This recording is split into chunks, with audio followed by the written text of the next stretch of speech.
What's up guys, my name is Ace, and the Cold War integration into Warzone is happening very soon with the start of Season 1. And since they're going to be adding all of the Cold War guns into Warzone, I've been having so many people ask me lately, which guns from Cold War are going to be good in Warzone? Which ones should I be focusing on leveling up right now so that I'm prepared for that integration and have all the attachments? So in today's video, I thought it would be fun to speculate which guns from Cold War are going to be the best in Warzone. And I do want to be crystal clear here, like I hope I was in the title as well. This is a speculative video because we don't know which values they're going to be changing for all of the guns.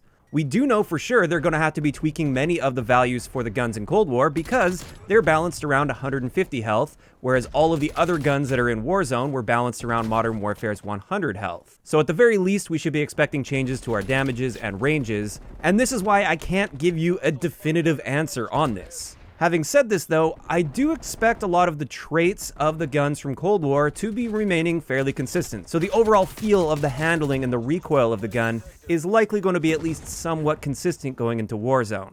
And with Warzone, it's been out for quite some time now, and we generally know the desirable traits that we want to be looking for with a gun, and we know the types of guns that have become meta weapons throughout the year. So using this information, I feel like I can give a pretty accurate prediction of what some of the better guns from Cold War are going to be once we get into Warzone.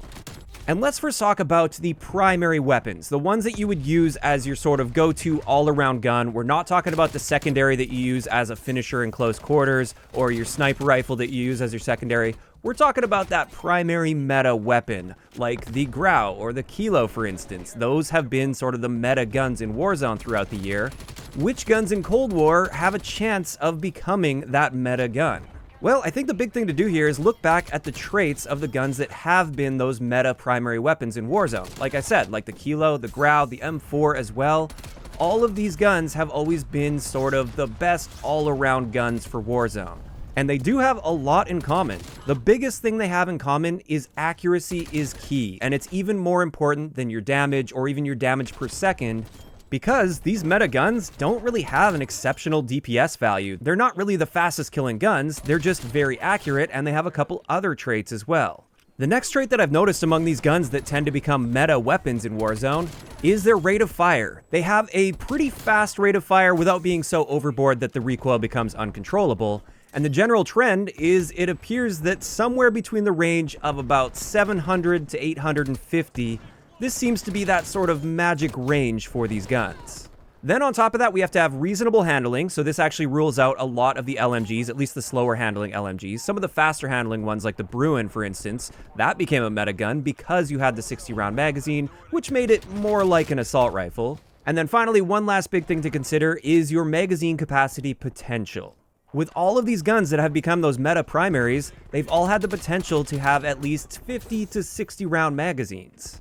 So that's another key thing to consider, and really, those are the primary traits we want to be looking at. You could also make an argument for iron sights, although it really seems like the meta has shifted toward using an optic on assault rifles these days in Warzone, but it is something to maybe consider as well. So keeping all of these traits in mind and then looking toward Cold War, the guns that stand out that fit this criteria, or at least are really close to fitting this criteria, are going to be the XM4 with a 722 round per minute fire rate. It's also fairly accurate, easy to control, and has fairly standard handling for assault rifles, which is just fine. And then of course we do have up to a 50 round magazine on that, but that does apply to all of the assault rifles in Cold War. So that right there, honestly, I think is the top contender at this point, just looking at what we know so far about this. As for the next gun, this one doesn't quite reach that fire rate potential that I was talking about earlier, but it's pretty close. This is the QBZ-83. This one has a rate of fire of 681 rounds per minute, which, like I said, it's just a little bit below that range we were looking for, but it's still close. It's extremely easy to control the recoil on this gun. I actually consider it to be the most accurate assault rifle in the game currently, and it's also got a little bit better handling and movement compared to all of the other assault rifles. So with all of that in mind, I feel the QBZ also has some decent potential in Warzone, depending on what they do to it. But this brings us into the next one that I think could have potential. This is the Stoner 63 LMG. This gun has the same fire rate as the XM4, so it falls in that nice range that we're looking for. It's very accurate, easy to control. The handling isn't great, but if you really stack up on attachments for that, you can make it reasonable.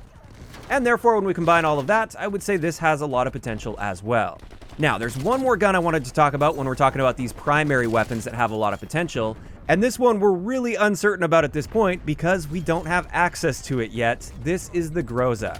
Now, the Groza is the assault rifle we'll be getting in the Battle Pass for Season 1, and Activision describes this as a high fire rate assault rifle with decent recoil and great handling.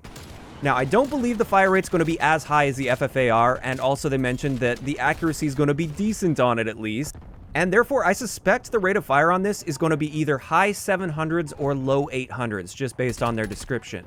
And this is that perfect sort of range that we're looking for. And to top all of this off, the way they work with their business decisions is they like to make new guns very powerful. With almost every season we've had since Warzone launched, at least one of the guns from the Battle Pass has become a meta weapon, or at least very close to it. It's become a very, very solid weapon that's highly desirable for Warzone. And I suspect we're going to be seeing the exact same story here with the Groza. Again, this one is very heavy speculation since we don't know the stats of the Groza and we've never really seen it in action, but it wouldn't surprise me at all if this becomes maybe even the top choice for a meta weapon in Warzone. So those are the top 4 weapons that I feel have the most potential to be meta weapons in Warzone. But now I want to talk about a few wildcards, a few guns that I feel could be excellent as secondaries, as like finishing guns. These aren't likely to be the super versatile options, but instead they might be good sort of power weapons or good secondary weapons. And the first one here that actually has me a little concerned at this point is going to be the dual Magnums.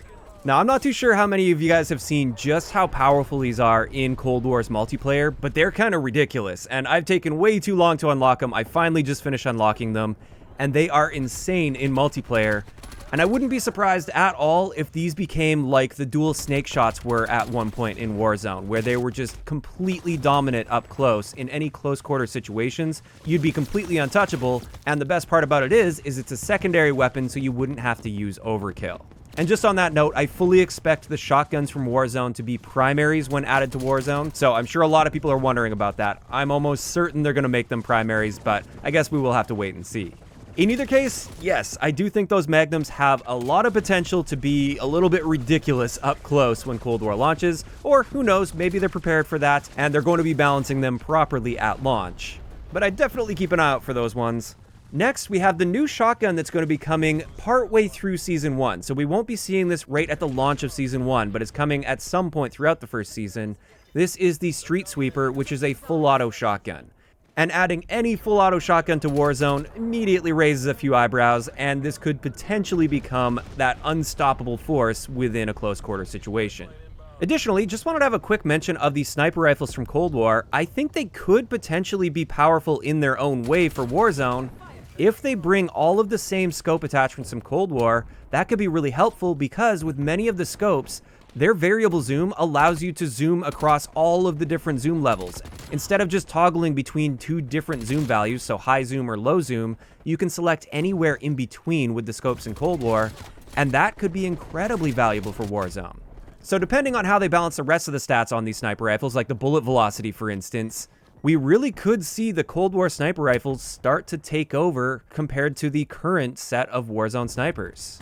And finally, this leaves us with 2 more guns where I really don't know what's going to happen with these. They could end up being the absolute dominant powerhouses of Warzone, or they might be just terrible and practically useless. But in either case, it's something that I want to keep my eye on. This is going to be the M16 and the AUG.